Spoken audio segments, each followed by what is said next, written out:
Assalamualaikum warahmatullahi wabarakatuh. Selamat datang di channel saya. Semoga Anda terhibur dan selamat menonton.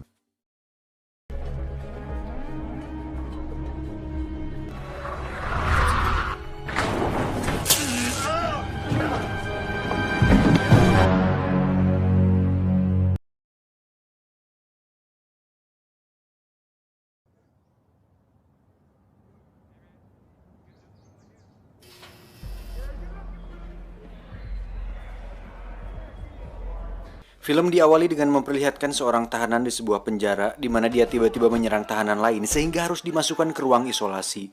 Pria ini bernama Ray Breslin.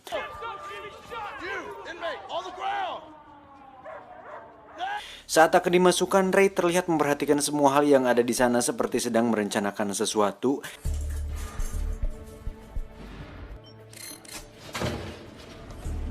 Let's go. Enjoy.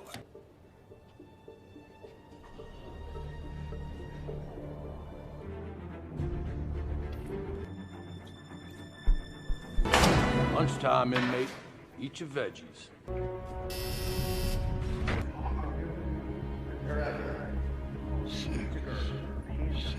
Hingga tibalah saat seorang wanita keluar dari mobilnya, tiba-tiba mobil tersebut meledak yang membuat sipir dan para tahanan panik. Saat sipir memeriksa CCTV, para tahanan terlihat panik terkecuali Ray yang tetap duduk manis. Dengan santai sipir pun memeriksa keadaan para tahanan satu persatu dan saat sipir memeriksa ruangan Ray, di sana hanya ada sebuah buku yang tergeletak tanpa ada Ray di sana. Tak lama pemadam kebakaran pun datang ke lokasi ledakan tersebut. Namun satu petugas pemadam terlihat masuk ke sebuah mobil dan orang itu adalah Ray. Dan inilah rencana pelarian. Adegan berpindah kembali ke penjara di mana kepala penjara nampak terkejut dengan apa yang terjadi. Beliau adalah Lester, bos dari sebuah perusahaan pengamanan internasional yang bekerja sama dengan pemerintah Amerika untuk menguji seberapa aman penjara-penjara yang ada di sana. Dan Ray adalah satu-satunya talent yang Lester miliki karena Ray memiliki sebuah keahlian dan hobi yang sangat unik. Di mana saat orang lain hobi nonton Xvideos dan main game Among Us, Ray memiliki hobi untuk keluar masuk penjara. Bagong gak tuh? Saat ditanya mengenai bagaimana Ray bisa keluar, Ray pun menjelaskan bahwa ada 3 hal dasar untuk meloloskan diri. Yang pertama, memahami tata ruang. 2, mengerti rutinitas. Dan ketiga, memiliki bantuan dari luar atau dalam. Setelah semua siap, kini saatnya kita menjalankan dan menyesuaikan aksinya. Dimulai dengan menganalisa lokasi yang dekat dengan pemadam kebakaran, di mana tingkat keamanan di sana tidak begitu ketat. Selanjutnya, kita harus mencari musuh agar bisa dijebloskan ke ruang isolasi, karena sudah jelas ruang isolasi memiliki penjagaan yang sangat minim. Setelah mengetahui rutinitasnya, kini saatnya kita mengatur dan memberikan tanggal kepada bantuan di luar. Dalam kasus Ray berarti dia hanya perlu menuliskan surat dengan kode tertentu agar timnya bisa mengetahui kapan Ray akan keluar. Kemudian, dengan lapisan tipis linen yang terdapat dalam coklat susu yang dia dapat dari makan siangnya, Ray pun hanya tinggal menempelkannya pada tombol tersebut sehingga sidik jarinya bisa terlihat. Setelah itu, dengan sedikit permainan angka dan insting yang kuat, Ray pun bisa mengetahui berapa 4 digit kode kuncinya. Hingga saatnya para penjaga sedang nyebat sedulu di luar, Ray hanya perlu mengatur layar CCTV seolah dirinya masih berada di sana. Dan Ray hanya punya waktu 1 menit sebelum para penjaga menyadari bahwa Ray tidak ada di sana. Tapi sebelum itu, Ray sudah berada di lokasi pemadam kebakaran dan hanya tinggal naik mobil jemputan yang sudah menunggu. And your man drove me right off the grounds. You have any questions? What kind of man would choose to spend most of his life in prison? Adegan berpindah ke gedung perusahaan tempat Ray bekerja. Ray sendiri sudah 14 kali keluar masuk penjara dan itu dia lakukan karena dirinya hanya hidup sendiri tanpa anak dan istri. Satu-satunya keluarga yang dia miliki adalah timnya sendiri yang berjumlah 2 orang. Dan mereka sudah saling melengkapi satu sama lain.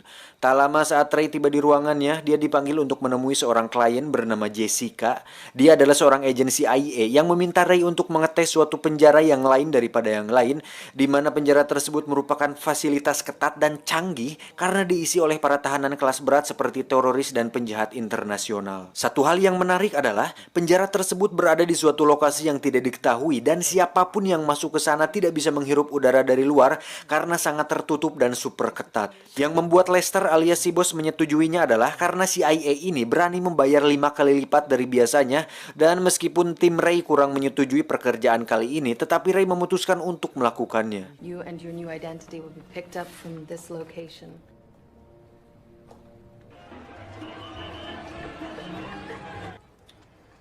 Man the fuck up. Try it sometime. Hey, baby. Transmart is good.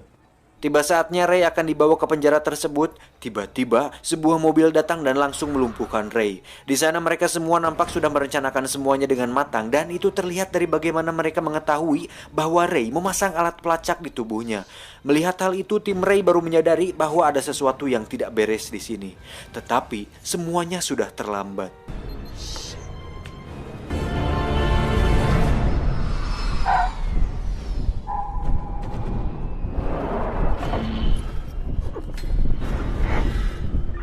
Ketika sadar, Ray sudah berada dalam kotak kaca yang dimana itulah penjara rahasia yang dikatakan Jessica si wanita CIA tersebut. Pertanyaannya, apakah Ray bisa meloloskan diri kali ini? Entahlah, hanya Pak Ladusing yang tahu.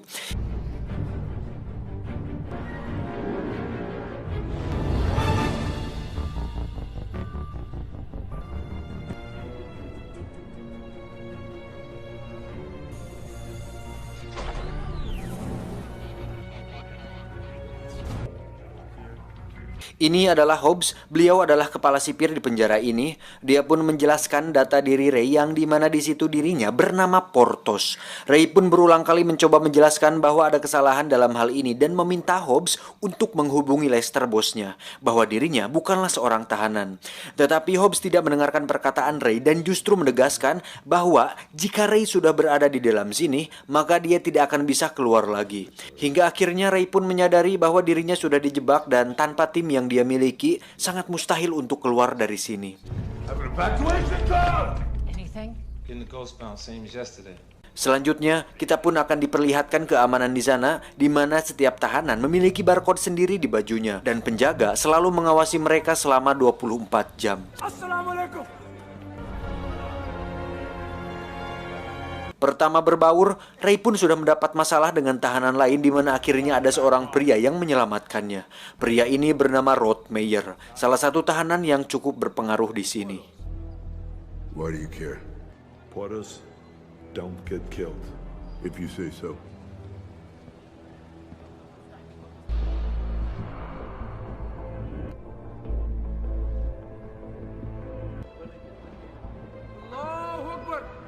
Porters. Saat melihat Ray yang selalu memperhatikan keadaan sekitar, Rod Meyer pun menyadari bahwa Ray berbeda dengan tahanan lain. Kemudian dia pun menawarkan bantuan kepada Ray apabila dia membutuhkan sesuatu. Ray pun mengatakan bahwa dia harus masuk ke ruang isolasi. Tanpa banyak pikir, Rod Meyer langsung memukul Ray hingga tersungkur, dan terjadilah perkelahian yang pada akhirnya membuat Ray dimasukkan ke ruang isolasi. Come on. All right. Let's see it. Try this. Relax. Pretend. Put them in the box, now. You can thank me later. Namun yang tak diduga oleh Ray adalah ruang isolasi di penjara ini sangat amat menyakitkan karena mereka harus disinari oleh lampu yang sangat terang sehingga suhu dalam ruang besi tersebut benar-benar sangat panas. Di sisi lain, tim Ray pun terlihat mendatangi sang bos yang ternyata lepas tangan atas hilangnya Ray. Dan bisa dipastikan, si bos Lester memiliki kesepakatan dengan seseorang untuk menjebloskan Ray ke dalam penjara tersebut. Motherfucker. Sementara itu, Ray terlihat sedang mendapat pemeriksaan oleh seorang dokter penjara di sana, di mana si dokter ini memiliki peran yang cukup penting dalam usaha Ray meloloskan diri nanti. Setelah melihat kondisi ruang isolasi, Ray pun meminta sebuah besi dengan diameter 7 cm kepada Rothmeyer. Dengan imbalan Rothmeyer akan diajak kabur bersama dirinya. Untuk itu, Rothmeyer meminta penjaga agar bertemu dengan Hobbs sang kepala sipir, di mana akhirnya kita bisa mengetahui siapa Rothmeyer sebenarnya. Jadi Rothmeyer ini adalah tangan kanan dari salah satu orang yang sangat berpengaruh di dunia, di mana orang tersebut sedang dicari oleh para petinggi dunia karena dianggap bisa meruntuhkan pihak-pihak tertentu. Orang itu bernama Mayhem. Mayhem sendiri bersembunyi di suatu tempat dan hanya Rothmeyer lah satu-satunya orang yang mengetahui di mana Mayhem berada. Itulah alasannya kenapa Rothmeyer cukup istimewa di penjara ini, karena Hobbs sendiri tidak bisa melenyapkan Rothmeyer sebelum informasi keberadaan Mayhem ditemukan. Paham? Dan tujuan Rothmeyer menemui Hobbs bukan untuk memberitahukan itu, tetapi untuk mengambil sebuah besi penutup saluran air di bawah meja ruangan itu. Walaupun mendapat sedikit siksaan, tetapi akhirnya Rothmeyer berhasil mendapatkannya. Setelah besi itu didapat, Ray pun menjelaskan rencananya, di mana dia sudah bisa menganalisa struktur bangunan tersebut yang berbentuk vertikal, hingga bisa disimpulkan bahwa satu-satunya jalan menuju keluar adalah dengan memasuki jalur pipa yang menuju ke atas. Dan ruang isolasi adalah tempat yang cocok untuk masuk ke sana, di mana besi tersebut akan digunakan Ray untuk memantulkan dan memusatkan cahaya lampu yang panas tersebut kepada mur yang terdapat pada alas ruang isolasi, sehingga panas dari lampu tersebut mampu membuat pelat besi memuai dan mur akan mudah untuk dilepaskan. Riot gak? Sabar, nanti juga akan tahu. Untuk masuk ke ruang isolasi, lagi-lagi Ray meminta Rothmeyer untuk membuat mereka masuk ke sana. Dan hal itu cukup mudah bagi Rothmeyer. Oh, no, I remember. What? Man, she could polish a helmet.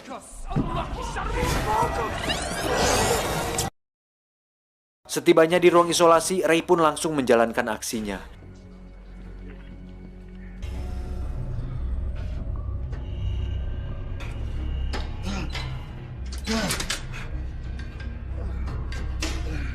Hingga saat semua mur sudah lepas, kini giliran Rothmeyer melakukan bagiannya lagi. Saat semua petugas panik, Ray pun dengan cepat menutup kamera CCTV lalu segera pergi keluar dari sana. Hey, I got a camera malfunction box too. Roger.